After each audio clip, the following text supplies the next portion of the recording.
guys, welcome to the Master Passive Income Coaching Sessions. My name is Dustin Heiner, and I'm here to help you learn how to quit that JOB and never work that JOB, that just over broke job again. Now, these are the Master Passive Income Coaching Sessions where I'm going to be teaching you specific topics on top of the normal podcast. I want to just give you as much information so you can be successful in your real estate investing. Okay, now let's jump into today's session and see what we're going to learn about today.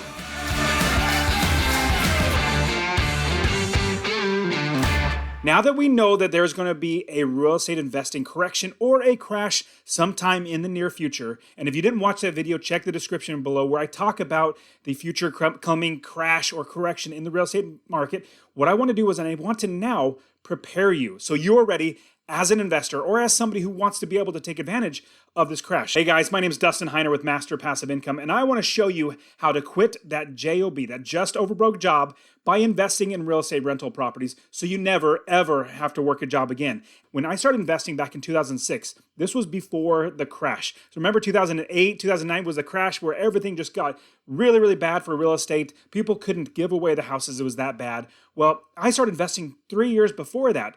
And all through my investing, I made money. So check out my next video where I'm literally going to show you how to make sure you're making money in an up, down, or sideways market and how to capitalize on this correction. I want to show you how to prepare, how to be completely ready for this future great investing opportunity for us as investors. Because what I did was in 2009, when I started buying more properties because people were just trying to get rid of the properties, 2010, my portfolio just grew and grew and grew. And here's the great thing, even the properties that I bought in 2006, I still made money every single month in passive income and cash flow. Now, what I learned back then, I want to share with you right now. And these are the things that I'm literally doing right now, preparing myself and my investing business so I can capitalize on these great opportunities that are coming up here in the real estate investing market. Now, let's look at how you can get through this and still invest in an up, down, or sideways market. See, I made money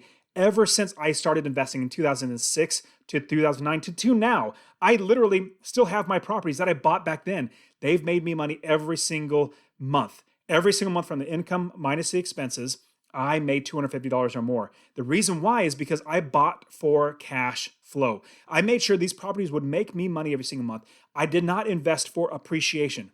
Appreciation was not something that I was looking forward to because the values of my homes were here. But if I invested just for appreciation in the crash, it dropped in half. But because I didn't, I held onto the properties. Now they're back above where they were when they crashed, if not, 20, 30% more. And I still made money every single month in passive income. So this is what you want to do. If you're going to be investing, you need to be concerned about the types of home that you buy and the price points and how much you could rent them for. So number one, cash flow.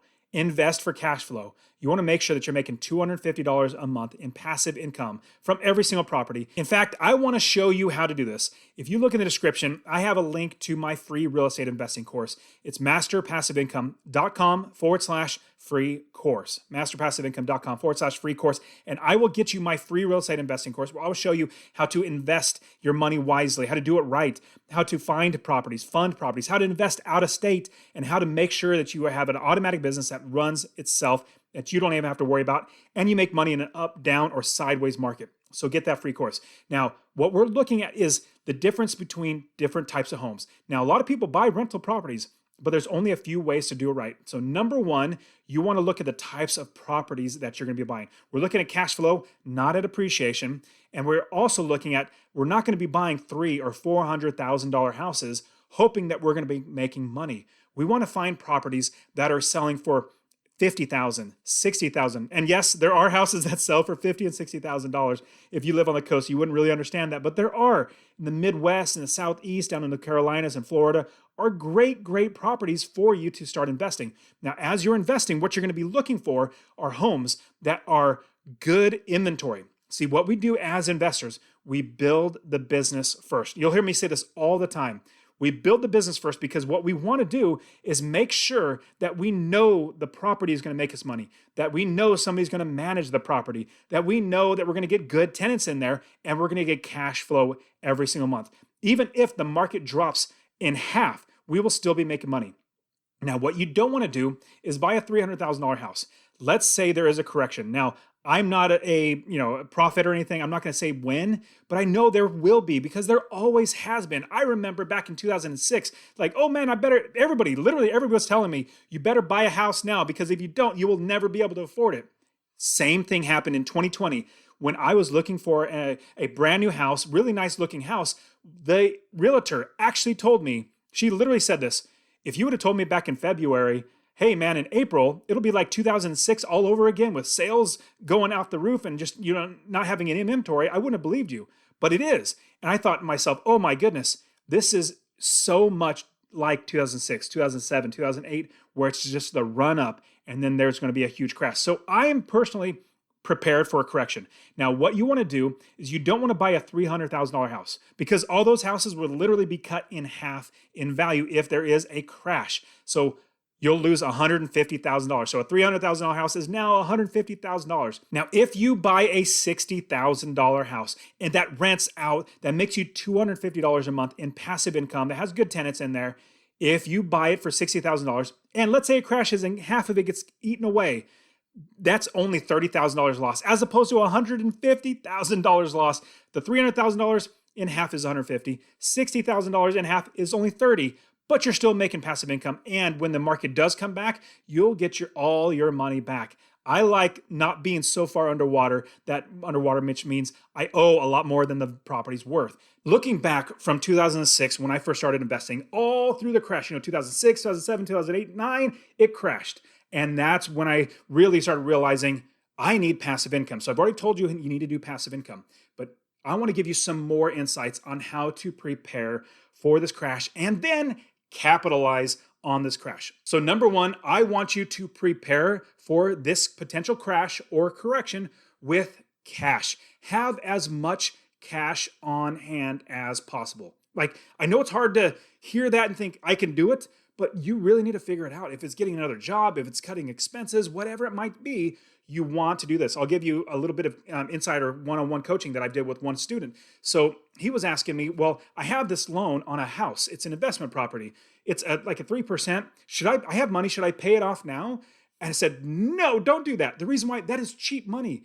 If and when it goes up to like 6%, you're going to wish you had a 3% loan. So keep that cash that you have, because when there is a correction, you're going to be able to buy loads and loads of property with that. So definitely have as much cash on hand as possible and get as much as you can as possible. So number two, you want to make sure you do not get into any liabilities right now. Now, you're an investor, so you know what a liability is.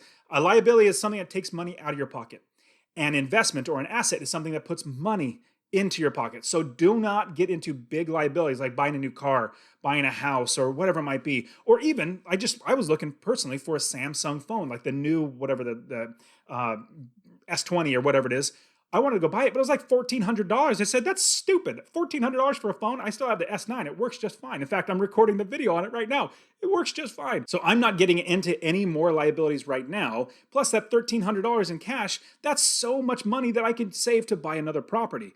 So do not get into any big liabilities. Next, you want to get out of any liabilities. Now, this might be a hard pill to swallow, but if you have a $30,000 car that it has like a $28,000 or even a $35,000 loan against it, where either you owe more or less than how much the value of the car actually is, what I want you to do, I really want you to strongly think about selling the car, taking a loss, doing it now. The reason why, because if you remember the cash for clunkers things that Obama did way back in 2010, it was so bad, nobody could sell cars because nobody was buying. So right now, the prices are still high for a car. If you sell now, in the future, you wouldn't be able to sell that car for maybe 20, 30, 40% of what you can sell it for now.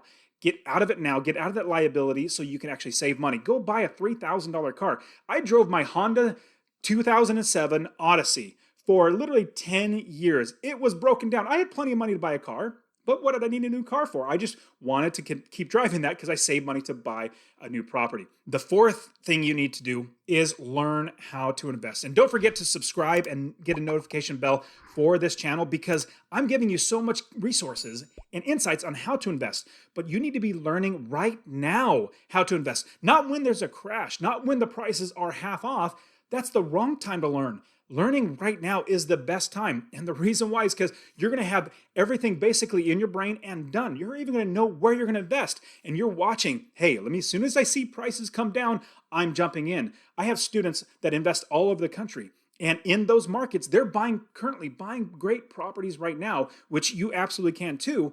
And they are ready for when there will be a crash or a correction coming. Now, the fifth thing you must do on top of learning how to invest in real estate right now, remember, right now is the best time to do it.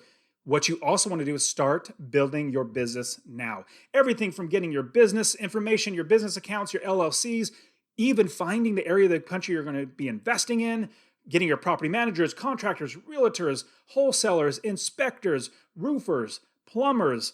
You're going to get all of these people ready to work for you, if not already investing now. And these are the 5 things that you need to do to be ready for a correction or a crash. Have cash. Don't get into any bad liabilities. Get out of liabilities right now.